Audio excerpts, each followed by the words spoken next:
1933. René Lacoste creates the polo.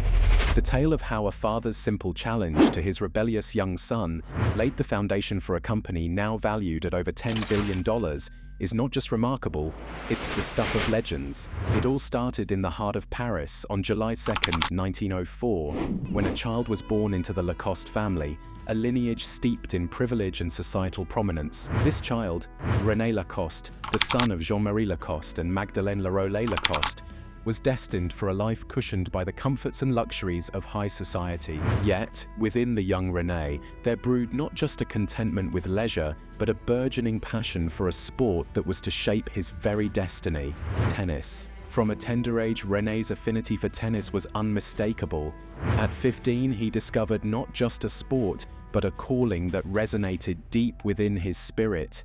This passion, however, was initially met with skepticism from his father, who harbored doubts about the viability of a career in tennis.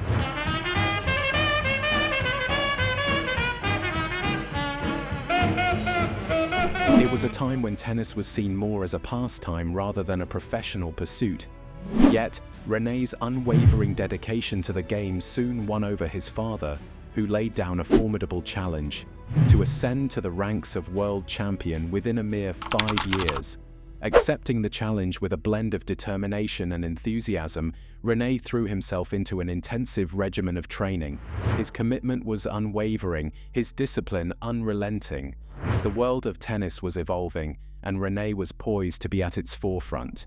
His efforts bore fruit when he made his debut at the prestigious Wimbledon Championships in 1922.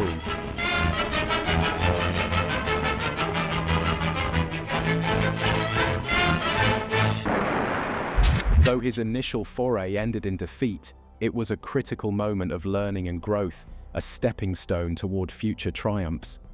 In the ensuing years, René's distinctive style and skill began to capture the attention of the tennis world. His prowess on the court earned him a coveted spot on the French Davis Cup team. Alongside Jean Borotra, Jacques Brugnon, and Henri Cochet, René formed part of the formidable quartet known as the Four Musketeers. This nickname was a testament to their skill, unity, and dominance in the sport, much like the legendary characters of Alexandre Dumas's novel. The year 1925 emerged as a watershed moment in René's tennis career. He reached the finals at Wimbledon, facing off against his teammate Borotra. In a twist of fate, René was bested in this encounter. However, far from being disheartened, this loss only fueled his resolve. It drove him to clinch the French Championships title later that year, a victory that was both a personal triumph and a fulfillment of the promise he had made to his father. The following year, Wimbledon witnessed a riveting rematch between René and Borotra, where René emerged victorious, affirming his status as a champion and a force to be reckoned with in the world of tennis.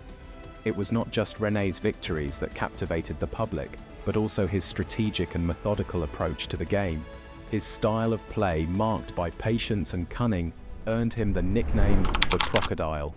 This moniker, given to him by the American press, was a nod to his tenacious and calculating nature on the court. Akin to the stealth and power of a crocodile, the name quickly caught on, becoming synonymous with René and later serving as the emblematic symbol of the Lacoste brand. René Lacoste was not just a tennis player, he was a visionary who saw beyond the game. In the early 1930s, dissatisfied with the restrictive tennis attire of the day, he envisioned a shirt that was both practical for play and stylishly elegant. This vision materialized in 1933 when he collaborated with André Gillier. Together, they revolutionized tennis apparel with the creation of the petit piqué cotton polo. This wasn't merely a new style of clothing, it was a statement against the rigid norms of tennis attire, combining comfort with a casual elegance that was unheard of at the time. 1933 also marked the year René Lacoste founded the Lacoste brand, making history as the first brand to place a logo on the outside of an item of clothing.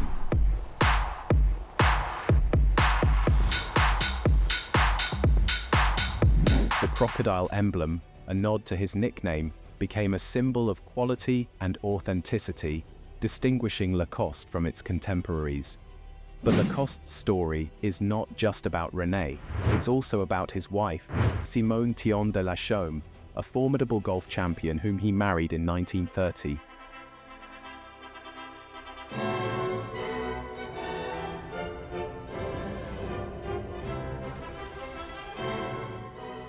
Simone, much like René, was a trailblazer in her own right, challenging gender norms in a sport that was predominantly male at the time. Together, they embodied the values of excellence, humility, passion, and fair play, values that would become the cornerstone of the Lacoste brand and be passed down to their daughter, Catherine Lacoste, a world team golf champion. As the 1950s dawned, Lacoste began to spread its wings, reaching international markets and expanding its product line to include a children's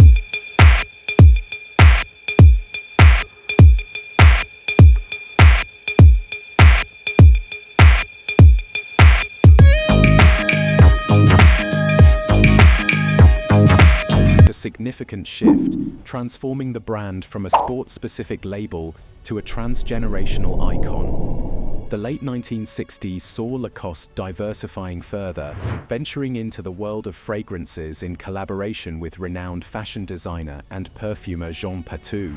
Got a man to stick it out, make a home from rent it high. This move was emblematic of Lacoste's desire to capture the essence of its brand in various forms. The 1970s and 1980s were decades of expansion and consolidation for Lacoste.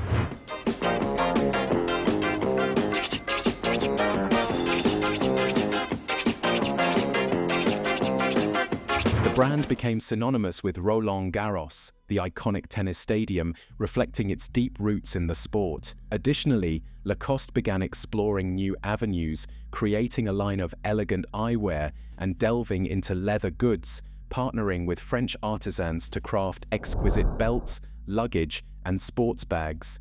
In 1991, Lacoste continued its tradition of innovation, stepping into the world of casual footwear in partnership with the British group Pentland. This was followed by the launch of its first line of watches in 1994, unveiled at the Basel Watch Fair, showcasing the brand's commitment to precision and elegance.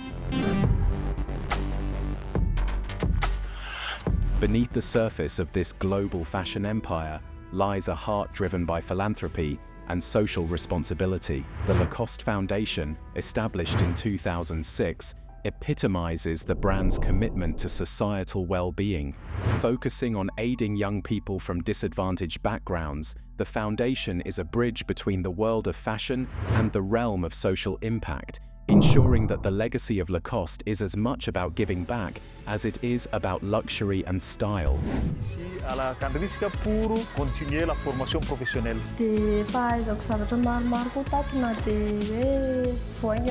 From the chic boutiques in Paris to the trendy high streets of New York, Lacoste's presence is pervasive. The brand has skillfully expanded its reach, operating in numerous countries across continents, its boutiques serving as beacons of French elegance and contemporary design. The expansion of Lacoste is not just geographical but also conceptual.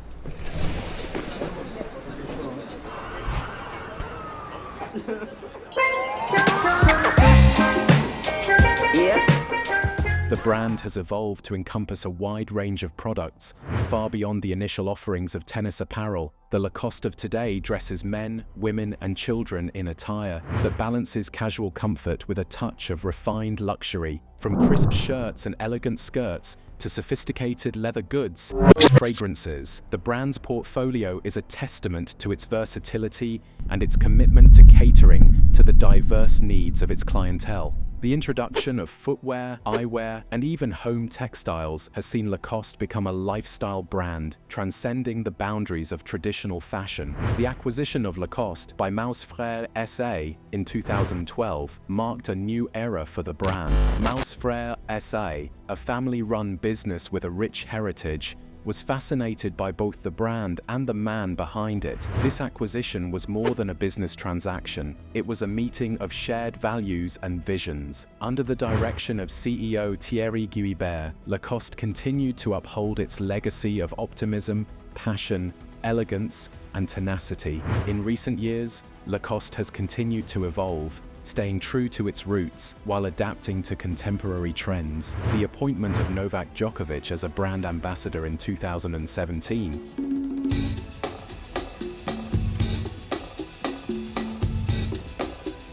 and the introduction of Louise Trotter as creative director in 2018 have infused the brand with new energy.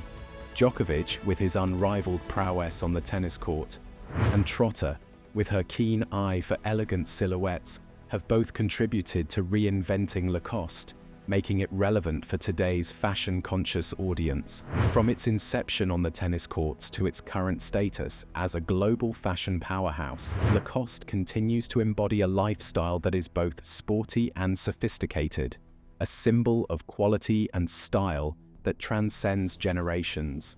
If you've enjoyed this journey through the rich history and enduring legacy of Lacoste, don't forget to like and subscribe for more fascinating stories like this. Join us as we explore the origins and evolution of iconic brands and figures that have shaped our world. Your likes and subscriptions help us bring these captivating tales to life, so hit that like button, subscribe, and stay tuned for more intriguing content.